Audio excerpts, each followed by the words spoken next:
Dang hakine kita yo.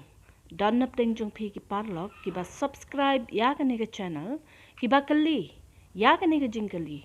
Hato ka long ne am ya ki Kristan ban pha draw Tatoo hakamet jongki.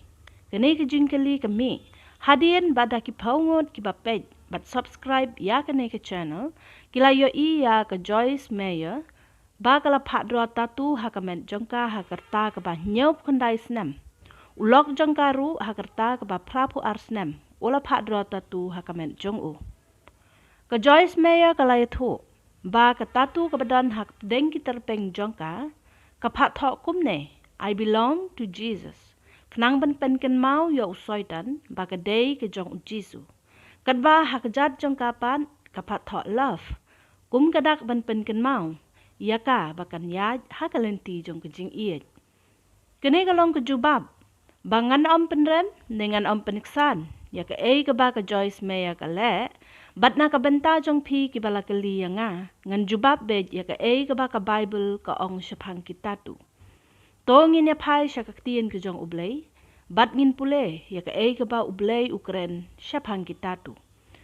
Ngila ban syam ha ulebi tekos kalanong ka ba khat khandai ka khot ka ba arphupra ki ktien ki ba ong kumne pin ot yalade na ka benta ki bayam bat pimbit ban tho dak hakamen jongpi kene ka khot ka maham shai kedar ban pen mong ya kamen na ka benta ki bayam namar ki don ki beriu ki ba ot tukri tukrahi yalade ya kamen jongki habaki sngosi habadan ki ba iet jongki ki baklat bat kumta terter tang kata ublay ulak hang persyaru ban tho dak hakamen kabamon bala mana ya ki bangen ban tho Tatoo hakamen. Kene kadai ka jubab na ka Bible na nga batlada don na pedeng jongpi ki bakwa ban pensyai susu halor kene ka benta ban pensyai sya ki bakili pila ban pensyai lang baki comments jongpi.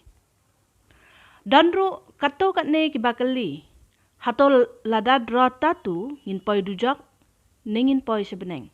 Kajubab kalong ba nga kum kabriu ngamla ban rai ban pha dujok ne ban pha beneng yono.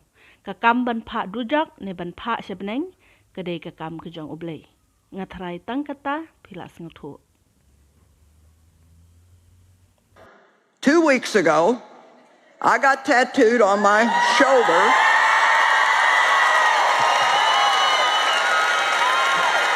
I have a nice little cross back there. And it says, I belong to Jesus. And just for good measure, I put love on my foot to remind me to walk in love.